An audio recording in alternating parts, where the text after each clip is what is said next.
Fermi, I believe, does a fantastic job.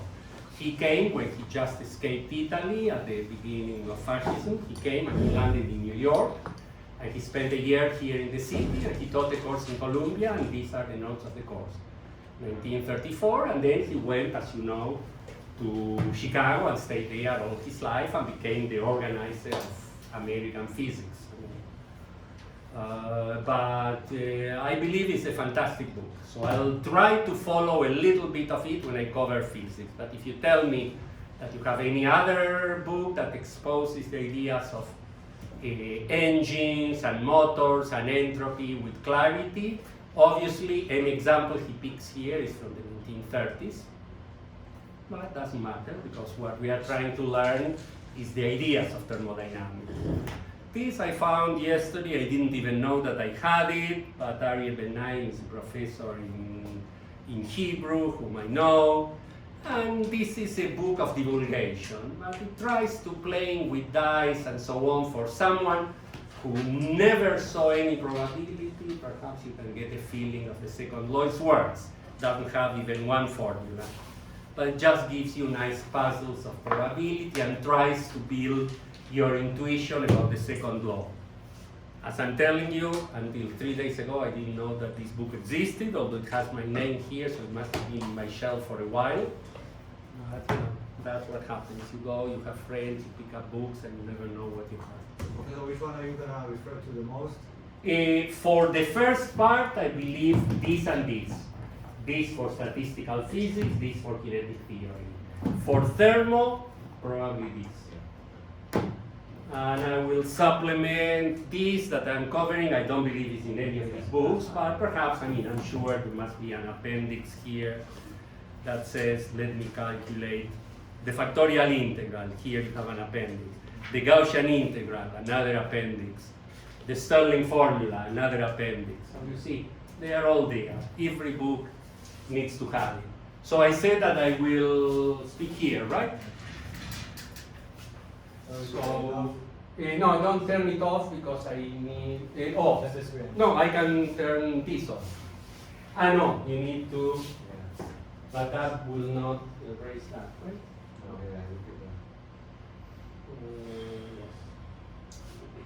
Okay, so let's try and see how it goes.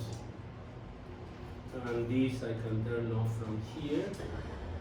Okay, good. Let's try to see how that goes. So what I wanted to do is, based on what I just said, just calculate a few of the Gaussian integrals. And you will see that essentially only one of them you need to calculate. So, as I said, the Gaussian integral is this. I sub n is x to the n e to the minus alpha x squared. So the first one we will calculate is I0, which we already calculated, which is the integral of e to the minus alpha x squared dx. And they are defined from minus infinity to infinity. And this we already calculated. We already did it when alpha was 1. We said that this integral was square root of pi, right? That's the one we calculated before. So we know the result when alpha is 1. That means that we can actually calculate it now, just instead of using the variable call alpha x squared, call it y squared. So then this is the integral, or in other words, square root of alpha x, we call it y. So you have the integral of e to the minus y squared. It's still going from minus infinity to infinity, because if I multiply x by a constant, it's still the same. And here I need dy over square root of alpha. Okay? And so this integral is square root of pi, so we get the result that is square root of pi over alpha. That's the famous result. So I0, let me write it here, I0 is square root of pi over alpha. Alpha is a constant, okay? So essentially with that you can calculate all the even powers.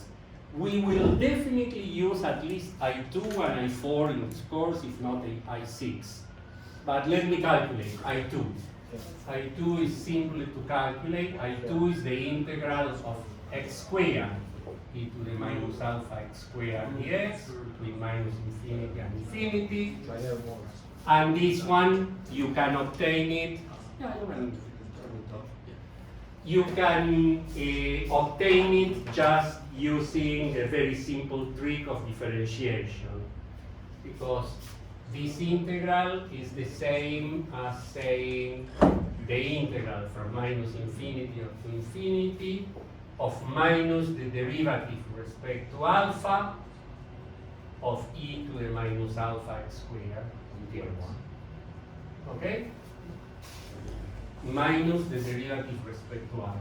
You see, because when you take the derivative with respect to alpha, you get the factor x squared. What happened to I1? No, I am calculating the even one. The odd ones are different. Okay. I'll calculate the even ones first, the odd ones will come later. So you see, and once you do that, you can take the derivative outside. What's this step? Sorry. I am calculating this, I2. I got I0, now I need I2. Yeah, but the alpha. If you take the derivative of this expression with respect to alpha, you get the factor x squared. Okay. Oh, yeah. Simply do it like that, but then you take this out and you get minus d alpha times the integral of e to the minus alpha x squared dx, minus infinity to infinity, and this one we already calculated, the square root of pi over alpha, so it's minus d alpha square root of pi over alpha. And so you get the square root of pi, and instead of alpha to the minus 1/2, you get minus 1/2 alpha to the 3/2. So you get a 2 and an alpha cube. And the minus go away. So that's I2. I2 then is square root of pi over alpha cube. The I2, sorry, divided 2. And of course, I4 will be the same. You take you take the derivative with respect to alpha with the minus side, you get another factor x squared, so you will get I4. So I4 will simply be minus the derivative with respect to alpha of the result of I2. Square root of pi over alpha to the 3/2, 1/2. So let me do I4. I get minus 3/2. So I get 3 over 4 square root of pi over alpha to the power 5 now. Because this is 5/2. So did I get it right? Yes. It's here I have it. I4 is 3/4 square root of pi over alpha to the 5. And so on. You can keep going. In general, let me write it in general. Now I sub 2n, or any odd number, you see what is the rule. When I take the derivative of the 5, I will get the 5 there, so I will get in general 2n minus 1 double factorial square root of pi to the alpha to the 2n plus 1,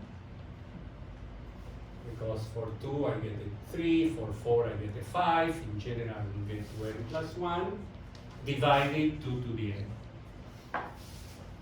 Okay, so this is the result. Any odd Gaussian integral is expressed like that.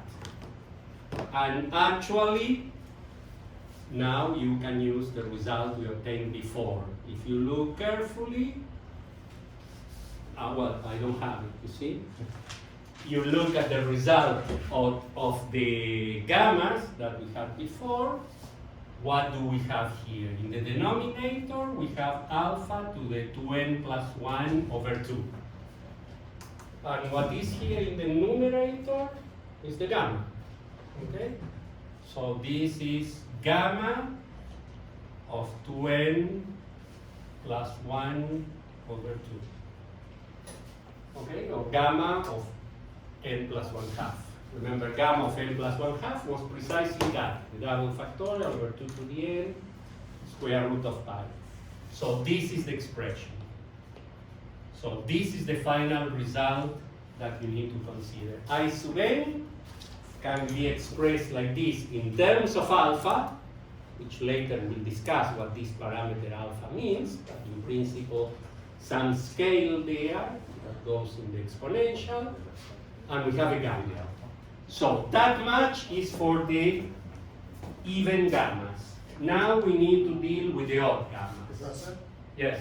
in the original derivation of I sub 2, where did the negative derivative come from? Well, if you want to get x squared, you have to take a derivative of this and change the sign, right? Because when you take the derivative, you get minus x squared. So with the minus, I get the plus. Why are you taking the derivative? Just to get this expression. I showed that this is the same as this.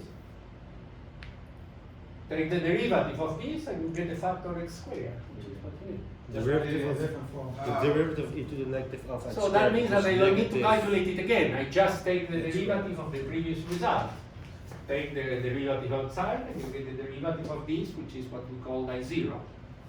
So minus the derivative of I0 with respect to alpha is I2. Minus the derivative of I2 with respect to alpha is I4, and so on and so forth. Wouldn't you get minus 2x, not x squared? I am deriving with respect to alpha.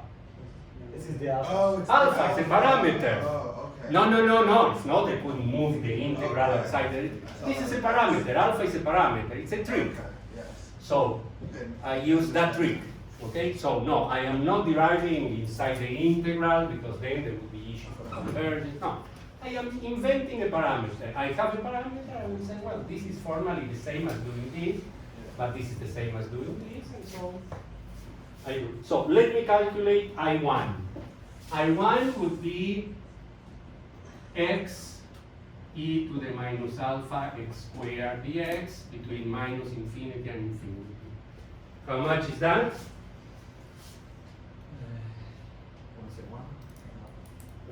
Zero. Okay? All these integrals are zero. This is an even number, this is an odd number. So any integral like that, this function looks like this. Okay, you integrate, you get zero. The same if I put x cubed or x5. So in principle, those do not make any sense if I integrate like that. So that's not what we are doing. Because since this is always even, unless I put something even here, the integral from minus infinity to infinity will give me zero. So we define it in a different way. We define it like this. And now this is okay, because this is not zero, it's whatever it is, and we'll calculate. So that's the way we define I1. As the integral from 0 to infinity. I could have done it here as well, but here I didn't need, because the integral of an even function between minus infinity and infinity is twice the integral from 0 to infinity. Here I am forced to define it like that. So this is the definition of the I1. And so on. In general, I will define I sub 2n plus 1 as the integral of 2 integral from 0 to infinity x as the 2n plus 1 in minus alpha squared. So this is the way I'm going to define the integral. Now I have to calculate it. But you will see that it's even easier than before. This integral is actually quite simple to calculate because, well, let me start with this one. Just make the trivial change of variables, x squared, call it y. The integral is still from 0 to infinity because this is 0, this is infinity. So you get e to the minus alpha y. And dy is 2x dx. so dy. And this integral, now you know how to do it. We did it, it was 1 when we didn't have the alpha here, so just make a change of variables, alpha y equal to 1 prime. This is the integral from 0 to infinity of e to the minus y prime dy prime over alpha. The alpha comes for the change of variable. There's still 2. So this is 1 over alpha. There is a 2 all over, yes. A 2. So I get 2 over alpha. Is that correct? No, the 2, sorry. The 2 went to the change of variable. 2x dx is dy. No. Don't trick me. 1 over alpha. Almost at you. Yeah, 1 over alpha. So I1, I will write them here. I1 is 1 over alpha. Shoot. This doesn't matter, right? Okay, good. Too close. Okay, yeah. So, and now you can use the same trick. I3 will be minus the derivative with respect to alpha of the integral of x e to the minus alpha x squared dx from 0 to infinity with the 2 here. Remember, this was the I1. And when I take the derivative with respect to alpha and I change the sign, I get x cubed. So I3 is the derivative with respect to alpha of I1, changing the sign. So instead of 1 over alpha, we get 2 over alpha squared. So I3 will be 2 over alpha squared, because when you take the derivative with respect to alpha to the minus 1, you get minus 1 over alpha squared, but you get the 2 there that now I have to keep. So I get, no, sorry, 1 over alpha squared. Yeah. 1 over alpha is minus 1 over alpha squared. I change the sign, I get 1 over alpha squared. I5, which will be the derivative of I3, that one will give me 2 over alpha cubed. And I7 will give me 6 over alpha 4, and so on. Each time I take a derivative, the same way that I did it there. Okay, so these are the odd values. Okay? And in general, you can see that I to n plus 1, so for an odd value, is exactly what? Is alpha to the n plus 1, and I have here n factorial, right? Because for the case of n equals 1, I get 1 over alpha.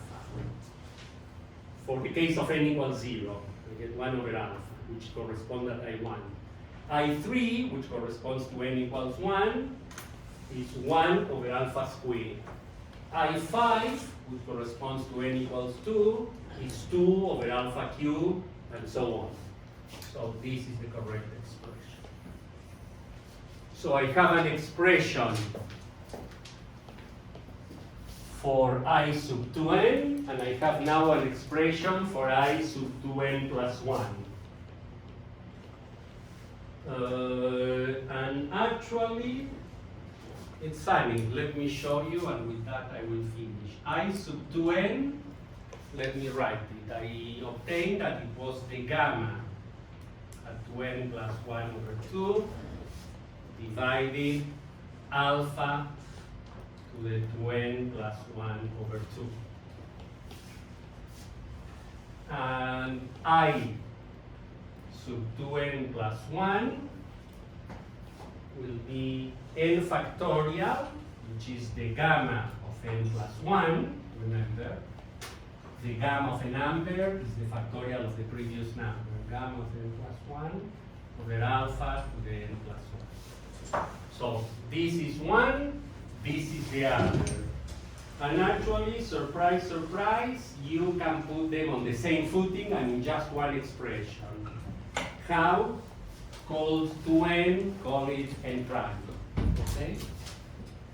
So I to n prime, but where n prime I am remembering that it's only an odd number, it's gamma of n prime plus 1 over 2 divided alpha of n prime plus 1 over 2.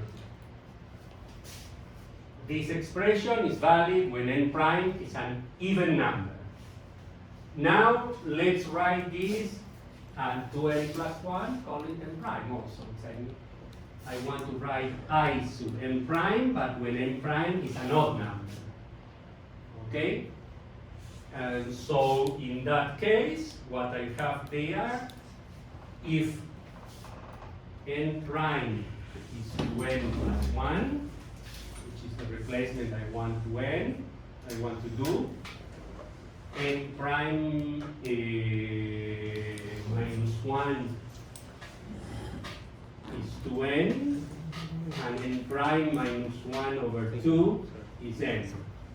If you Right? So here I should replace this by n prime over 2 minus 1 half plus 1 is plus 1 half. N prime plus 1 over 2. And here the same. I will get n prime plus 1 over 2. So if you look, the two expressions are identically the same. This expression is valid for any value of n prime even. This expression is valid for any n prime odd. It's the same expression. So you have one expression that gets you that, many books don't point out. But you get one formula that applies for odds and evens. And now we have all the integrals we want. So are we ready to go to the Stirling formula? Yes, with one little bit. No, okay. We can calculate the Stirling formula now. Yeah. What is that prime? Another number. I just change the notation. Instead of using 2n and 2n plus 1 that hides how I call n prime, but remember I said n prime is 2 times my old n. But you see, in terms of n prime even, here I replace where it said 2n, I wrote n prime. So it's an n prime even. And here I did exactly the same. I replaced n prime by 2n minus 1, so I said n prime odd. And surprise, surprise, in that case the two expressions are identically the same. Okay. Okay? So that's the final result you need to remember. And where did I want to discuss the areas? Professor, the Gaussian integral works only for integers? Yes, the Gaussian integrals are for integers. Yeah. I assume you could generalize that. So should I discuss it here? The area. Okay. So before I actually do the Stirling formula, let me point to you some interesting use. That particularly if you do some mathematical methods course or some problems in many areas of physics you will face, which is to solve problems in which you are working in more than 1, 2, 3 dimensions. If you are working in general in d dimensions, you might face this problem many times, which is to calculate the area of a sphere in d dimensions. And with the knowledge we have here, you can get it. Because look at the following. So, and you will see that this is something that you have calculated or might have faced calculating before. Imagine that I want to integrate a sphere in d dimensions. So, in d dimensions, I will have from minus infinity to infinity dx e to the minus x squared. But now, this raised to the power d. So if d is 2, I am in 2 dimensions, but d can be 5, 7, 8, it doesn't matter. In general, the number of dimensions. So We know how to calculate that because we already argued that this integral is square root of pi, right? But why is that the integral of the sphere? Yeah, you will see in a minute. So this number we know how to calculate because this integral is square root of pi, so this is square root of pi to the power d. But on the other hand, what is this integral here? This integral is integrating over all space in 2, 3, 4 d dimensions. How would you do an integral in a certain number of dimensions?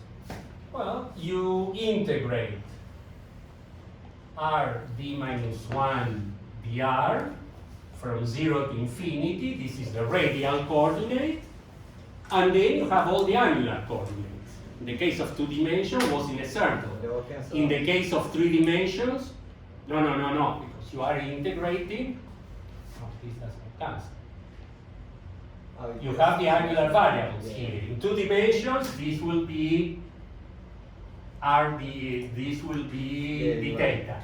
But in 3 dimensions, this will be the sine theta, d theta, d phi, if you remember your integrals in 3 dimensions. And in 4 dimensions, I don't know, it will be something even more complicated. In general, this is the integral of all the angular parts, which is another way of saying that you are integrating over a sphere of radius 1, okay? So you integrate those. That's the way you do an integral over the whole space. You integrate in your circular variable and then your radius all the way to infinity. Here your radius go all the way to infinity, and this is the integral. This integral is what you normally call the area of a sphere in d dimensions. For example, if you have a circle, it's the length of this, which is 2 pi. Yeah. But if you have a sphere, it's the area of the sphere, which is 4 pi, and so on. In general, this integral is what we call S of d. It's the area of a sphere in d dimensions, but the area, not the volume. The surface area. The surface area of a d-dimensional sphere. So it's 2 pi for a 2-dimensional sphere, it's 4 pi for a 3-dimensional sphere, is I don't know how much for a 4-dimensional or 6-dimensional, but precisely because of this, now I can calculate it. Why the radius goes to infinity? Shouldn't it go to capital R? The radius, the integral. Because that's the way you do the radius. You know, in 2 dimensions, how do you integrate? R, dr, d theta. And d theta between 0 and 2 pi, and r from 0 to infinity. In 3 dimensions, what do you do? R squared dr sine theta, d theta, d phi. And here, this one goes from 0 to 2 pi, this one goes from 0 to pi. But here, you always get 1 power less. Okay? Yeah. Just the limit of infinity bothers me. That's fine. Yeah. We'll talk about it. Yeah, well, here is infinity because I am integrating over the whole space. So I need to, the radius I have to send to infinity. The question is the angular. That's what I am after. So what I will get is this. But you see, now I can get that number because by definition, I forgot to write the integral. E to the minus x squared. So I change from this notation to this notation. So this number is precisely what I would like to know. The area of a sphere, of a unit sphere in d dimension. And this is the integral we calculated.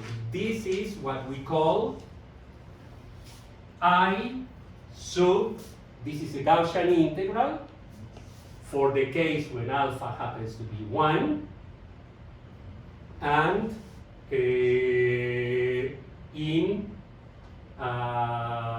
when n happens to be d minus 1.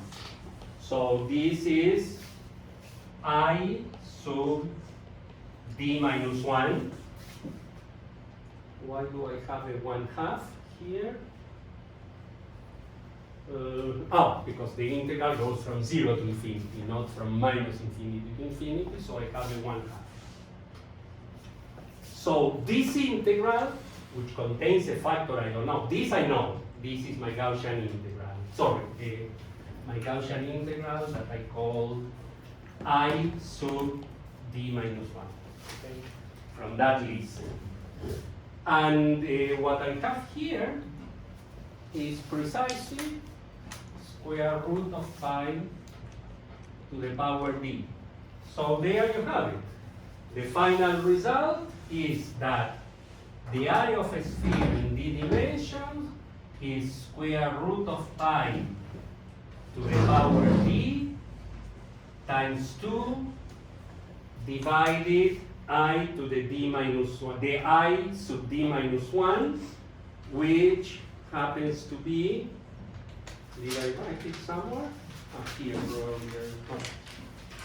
Did I write it someplace? Yeah, here I wrote I d minus 1, and I d minus 1 happens to be, oh, I thought I wrote it somewhere, because I wrote it, oh, here. Here, I have it for all of them. And I to the d minus 1, where do I get it? If I put d minus 1 here, where it says n, I have to put d minus 1. So here I have to put gamma of d over 2, and that's it. Gamma of d over 2. You understand? I need d minus 1. So my n prime has to be d minus 1. So this is my final integral, right? Yeah, and alpha is 1 in this case.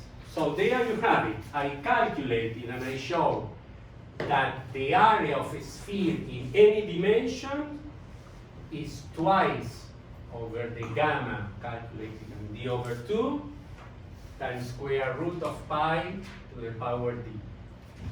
Let's see if that expression works. In 2 dimensions, this gives me 2 times pi over gamma of 1, which is 2 pi.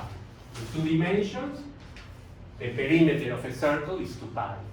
In 3 dimensions, it should give me 2 times pi to the 3 halves times gamma of 3 halves. And gamma over 3 halves is 1 half square root of pi. So I get 4 pi, which is okay. The area of a sphere in 3 dimensions is 4 pi. In 4 dimensions, should give me 2 times pi squared, because I have to put the 4, square root of pi, 2 pi squared, divided gamma of 2. Gamma of 2 is the factorial of 1, which is 1. So now you know something you didn't know. The area in of a 4-dimensional sphere is 2 pi squared. The area of a 5th-dimensional sphere. What about to the 4th over there? You always have r to the 4th, r to the 5th.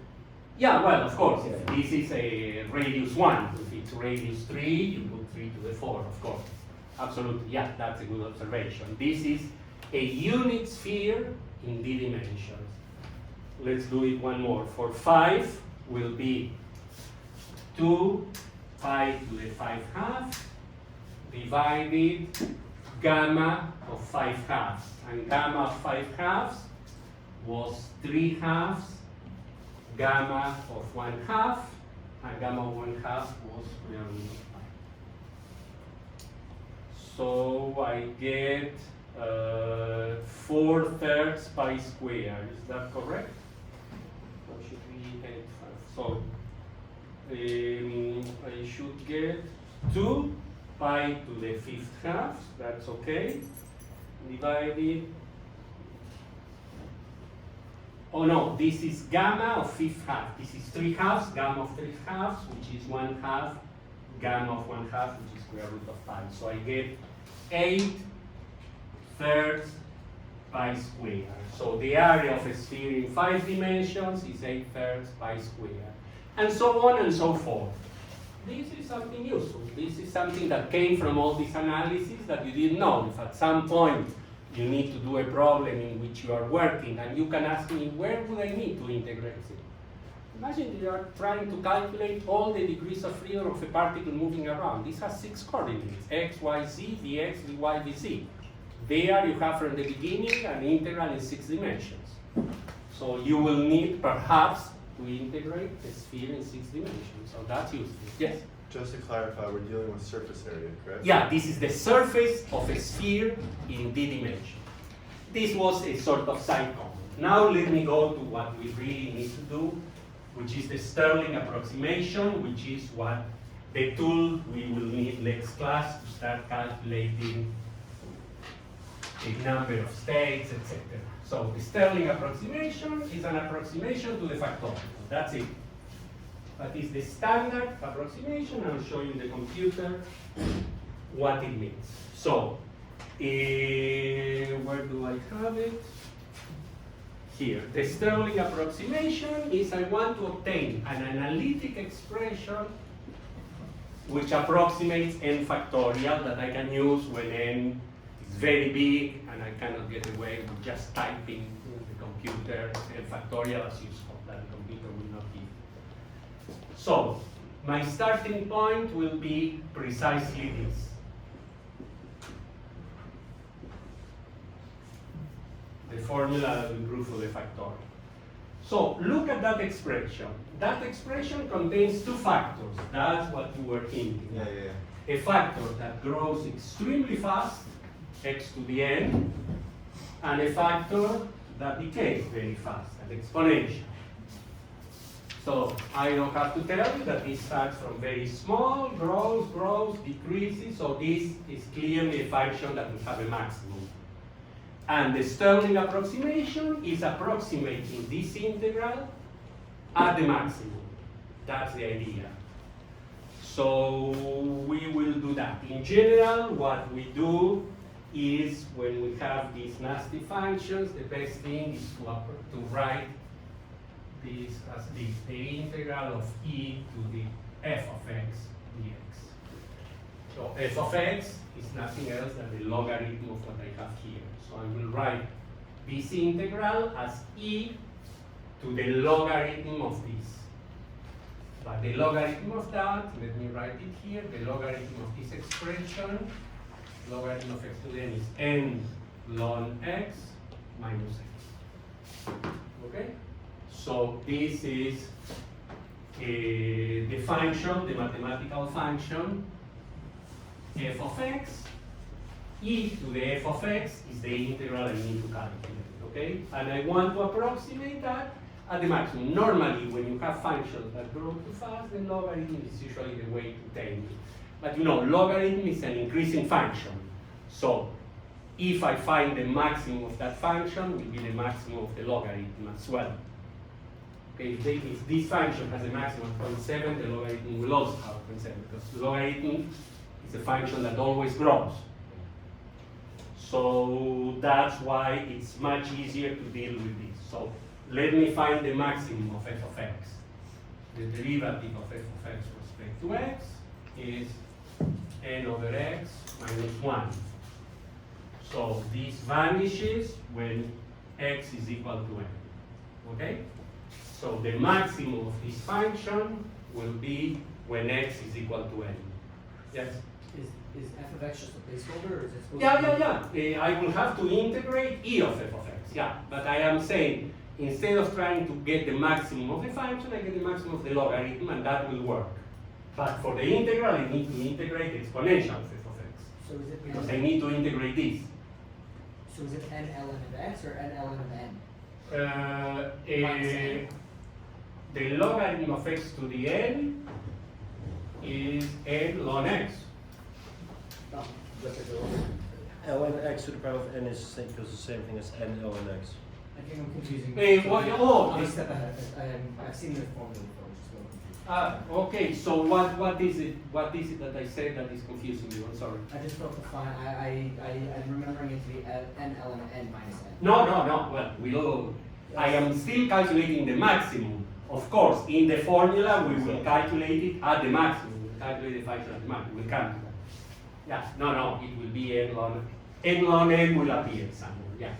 But so far I am finding the maximum of the function, and the maximum is when x is equal to n. And to make sure that it's the maximum, let me take one more derivative. And the next derivative will be minus n over x squared. It's indeed a negative number for any value of x, particularly at the maximum. So we know that we are at the maximum because the second derivative is negative. Okay.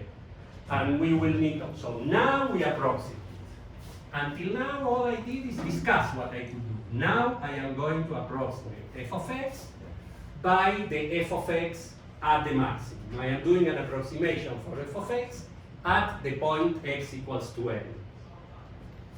So, But you don't have f of x, you have e to the power it's of f of x equals to n plus df dx at x equals to n. I'm writing the Taylor expansion plus 1/2 df dx, the second derivative of f to x twice at x equals to n times x minus n squared plus blah blah blah.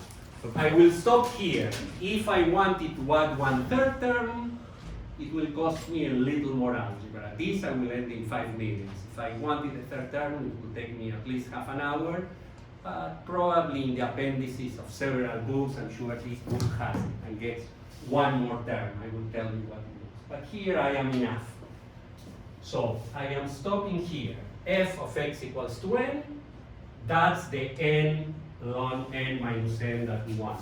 Okay? Because now I am calculating the function at the maximum when x is equal to n. The next term is trivial, 0. Okay, because we said precisely at x equals to n is where this derivative is 0. Okay, that's the way you always do an expansion. The maximum is right, it has to be 0. This function, when x is equals to n over x minus 1 is 0. So the next term is the important term, 1/2. The second derivative, that is minus n over x squared, when x is equal to n, of course, so it's minus 1 over 2n, minus 1/2 n over x squared,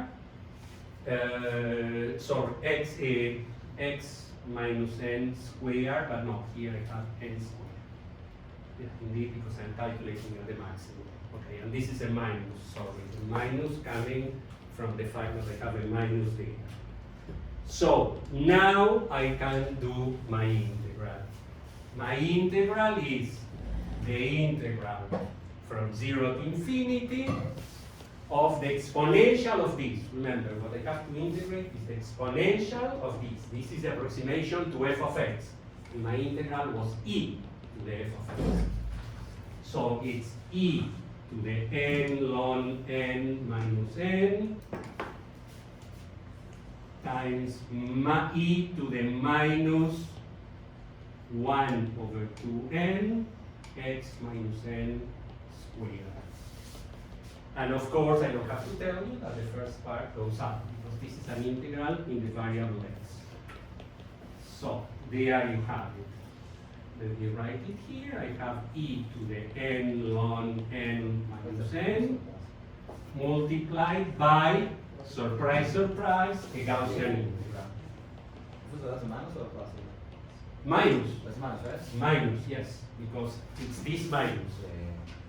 That's crucial, that the integral decreases. That's a very crucial minus. And why did you stop at the maximum again? No, I expand around the maximum. I have a function, I expand around the maximum because I assume that the most important contribution to the integral is for the part where the function is the biggest.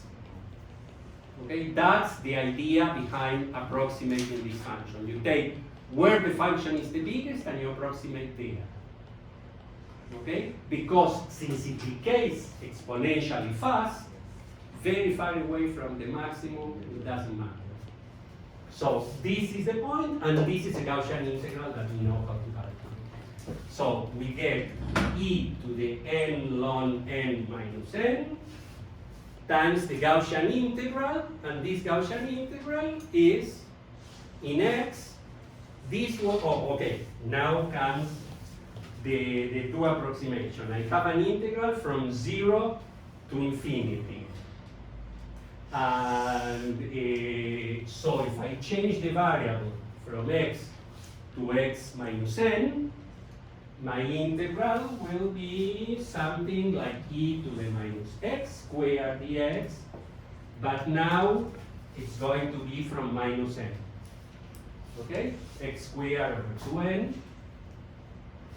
So all I did is, instead of integrating x, that goes from 0 to infinity, I integrate x minus n. And I am using the fact that n is integrating from 10 from minus 10 to the 23 is the same as integrating from minus infinity. There is no difference because this decays extremely fast. So, and this integral is, as we already argued, is square root of pi over the alpha, where alpha happens to be 1 over 2n. So this integral is square root of pi to n. So my final result is this multiplied by square root of 2 pi n. That's the Stirling approximation. Okay? So did I get it right? E to the n ln n minus n multiplied by this. Or, if you want, let me write the final result here. That's what's important. I will do it in logarithmic terms, and I will do a comparison and show you the computer in a second. So, logarithm of n factorial will be the logarithm of that. N ln n minus n plus 1/2 the ln 2 pi n. The logarithm of the square root is 1/2 of the logarithm. Okay? Or even more, to put it in the way that you might have seen it, this is ln n. I combine it with this is 1/2 ln n. I combine it with that n to get n plus 1/2 ln n minus n plus 1/2 ln 2 pi. Okay? Is this the ln of n factorial? Or This ln is the ln of n factorial. No, I mean ln of n factorial? No, ln of the n factorial. No. Ln of n factorial. Yeah. So the ln, this is called the Stirling approximation. If you had done it adding one extra term here, the cubic term, you would have gotten a correction that is 1 over 12n.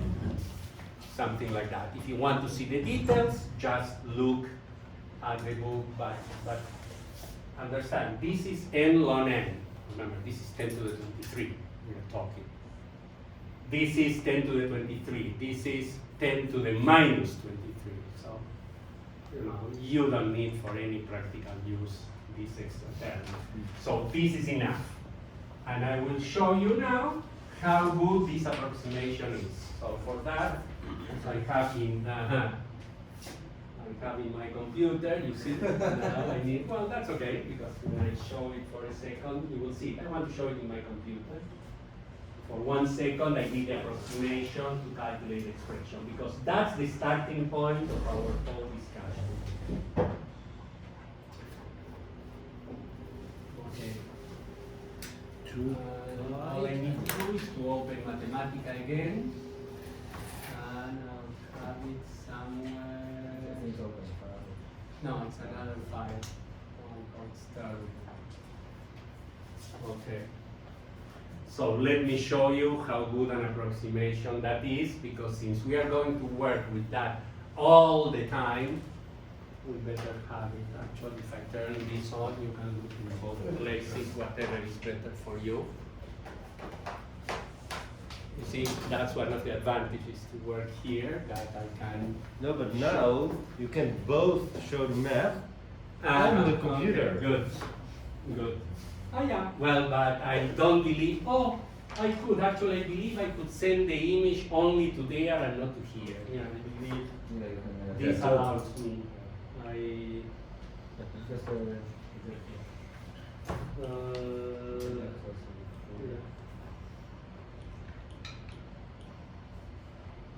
projector clear, and then it's only to the smartboard. Yeah. And Okay, that's good. there you are, and so this will go away. Okay, so let me see if I did it carefully here. I wrote an expression Stirling, which Stirling of R is R plus 1/2 log R minus R, exactly that. So this is the Stirling approximation to the logarithm of the number R. Okay? And I did for 100, it gives me this. But if I actually calculate the logarithm of the factorial of n, I get exactly the same number. And then I did a table. So I did a table where I compare the two things from all the numbers in steps of 10, from 10, 20, 30, etc. And I believe I displayed it better here somewhere. so it's converged at 100. Here you have the table. So this is, in one case, this is the Stirling approximation, this is the actual value. And you see that 6 digits, 7 digits are correctly predicted. And I don't need to go to 10 to the 23, I can go to, because this is the higher end, the more exact it is. And this goes well already for 500, it goes very well. Not only that, no, this we will talk later. G of s, yeah, this is for later. So this is what I needed now. And how many decimals do we care about? Normally, I don't know. I ask the computer log n factorial and it printed with 10 decimals.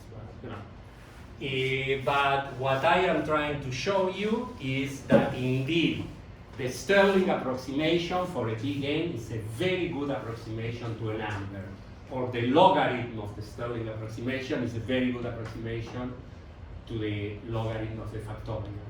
And we will need it because what we will do, probably, I will just sketch it now, but we will do it starting next time, is trying to calculate we'll pick one system and calculate the number of states. And you will see that when you calculate the number of states, the first thing you get is combinatorials, and combinatorials are expressed in terms of factorials. So we will need, in order to make sense of this and to see the trend, we will need to use the Stirling approximation to solve this. So I don't want to study that calculation, but at least let me tell you one thing that I can do in my last few minutes, and that I can do. So move that out of the way. Just power off. Power off.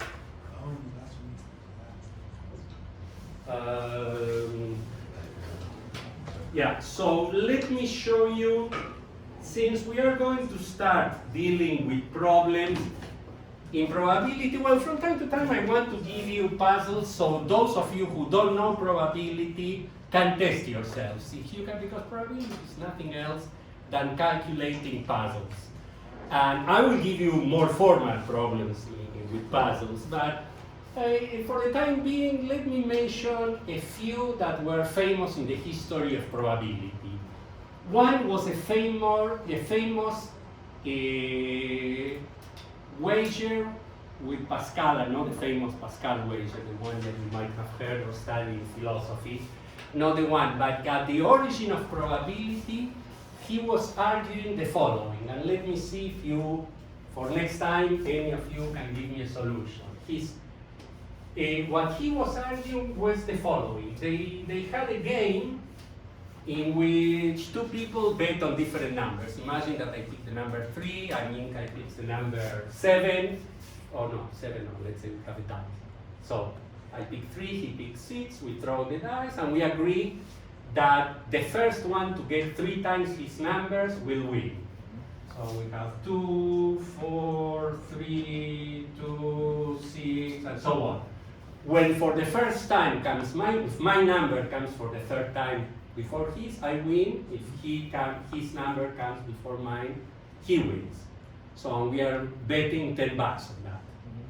Okay, so the problem there is simple. It's clear, and you do the sequence, and eventually somebody will win.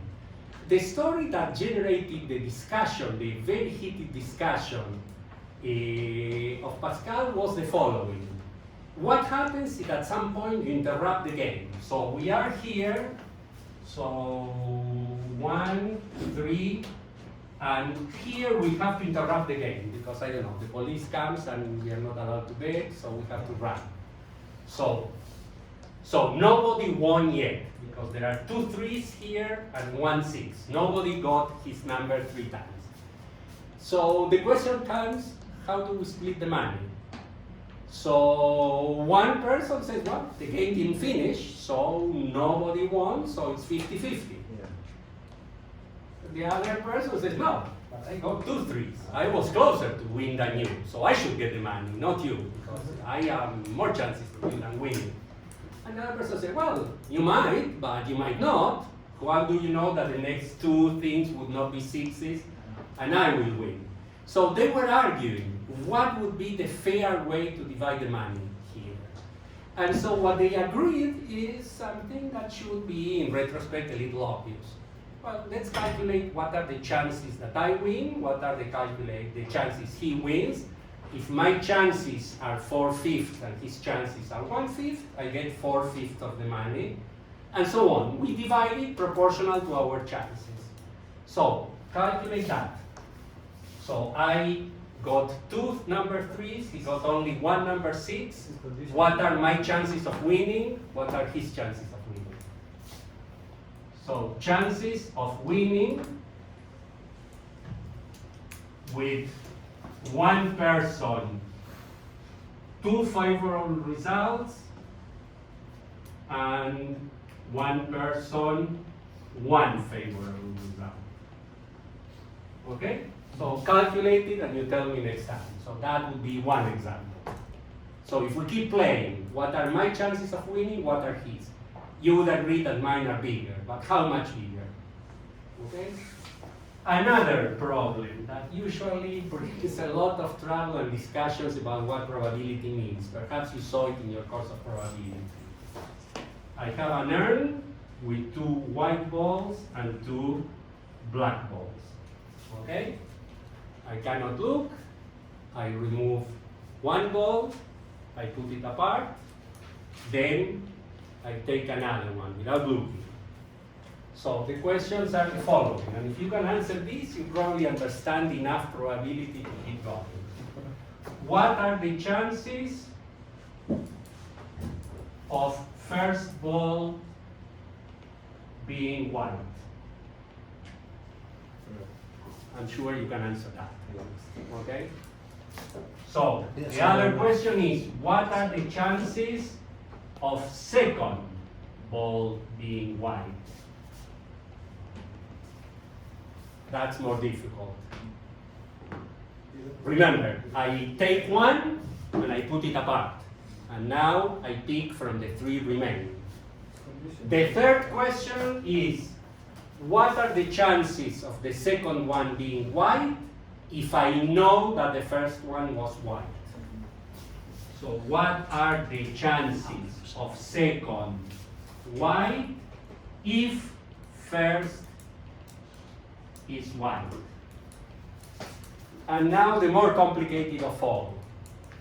What are the chances of the first one being white if the second one is white? And that normally generates a lot of philosophical arguments. What do you mean, the chances of the first one knowing that the second one? What does it matter? It does matter. The answer is, it's not 1/2, believe me. So this one is 1/2, I can tell you. I mean, obviously, if you have 2 and 2, and you pick 1, the chance of beating white is 1/2. This you calculate, this you calculate, and this you calculate. If you know how to do that, you know, and this is a typical problem.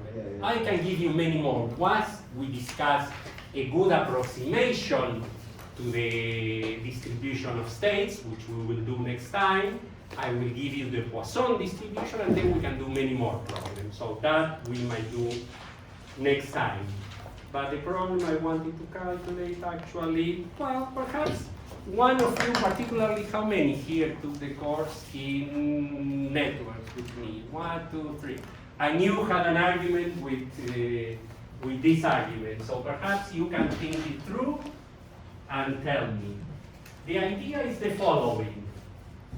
Imagine, and we will actually need this result later, so this would be a good point to prove it, although we will use it much before. Imagine that you have a quantum harmonic oscillator, and I know that half of you didn't take quantum, doesn't matter. All you need to know about an harmonic oscillator is that the states of energy are equidistant. This is state number 1, 2, 3, 4, 5. So the distance between any two states is the same. That's what makes an harmonic oscillator an harmonic oscillator. So imagine that you have that. You have a bunch of particles that can be in those states and they do not interact. So the total energy is just the sum of the energy. So if you have here one state, let me see, how do you calculate it? This is state number 0, the energy is 0, 1, 2, 3, 4, and so on. Okay? So this particle has an energy of 2, and this particle has an energy of 4, and the energy of a state is just the sums of the energies. They are non-interacting particles. So that was the example I was giving you before, right? So, and of course, if this particle is here, particle A is here, and particle B is here, it's not the same. I know in quantum mechanics it's not like that, of having particle B here and particle A. The particles can be distinguished. So this state and those states are two different states, okay? So the question is, obviously, each particle is characterized by particle 1 is characterized by the number n1, the energy it has. Particle 2 is characterized by the number n2, its energy. And the sum of the ni is the total energy of the system. They are not interacting, okay? So this is simple enough. So for example, if I tell you, let's say we have 3 particles, and I tell you that the total energy is 4, I am asking you how many states are there that are compatible with having energy 4? And of course, you have to count. You can have, let's say, 3 particles. One particle has energy 4 and the other 2 have 0, and those are 3 different states because you have to choose. Or one particle having energy 3, one having energy 1, and the other having energy 0, and there are a bunch of states there. There are 6 states at least, because you can choose, you have 3 ways of choosing who has 3, and 2 ways of choosing for each one of those to choose who has 1, and so on, or all the combinations.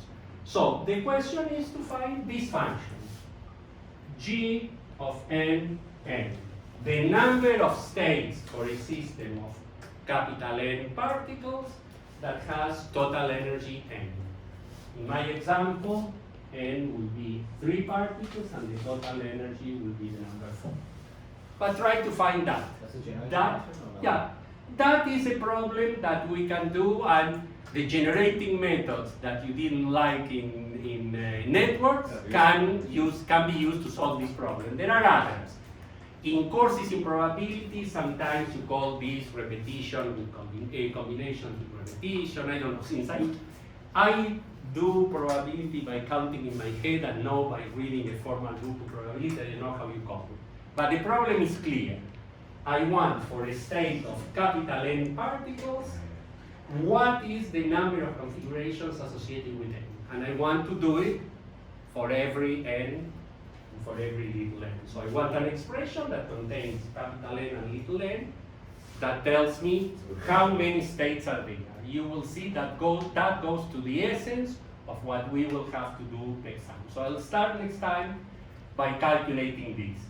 And start easy. Assume that you have only one particle, then you can solve the problem very easily.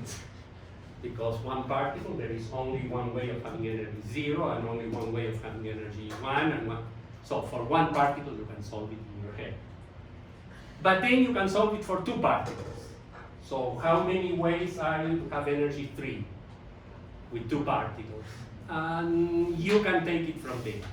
So think of two particles and you can get it sort of easily. For if two particles will have energy 3, you have either 3 and 0, or 2 and 1, or 1 and 2, or 0 and 3. You have 4 ways, and so on. Try to see if you can get it more than for 1 or 2 particles. For 1 or 2 are quite easy. For more than that, it's more complicated. We'll discuss it together next time. But I give you this problem so you can think of them. These ones I am not going to discuss anymore, but if you have solutions, try to do it. This, as I told you, this one was a problem that Pascal, who was in some sense the founder of probability, argued a lot about. So I want to see where you take it. Pardon? No. Number of particles and total energy. And the states have energy 0, 1, 2, 3, 6, and harmonic oscillator. Yeah. So how many states are there with, say, 3 particles and the total energy 4? That's what I want to argue.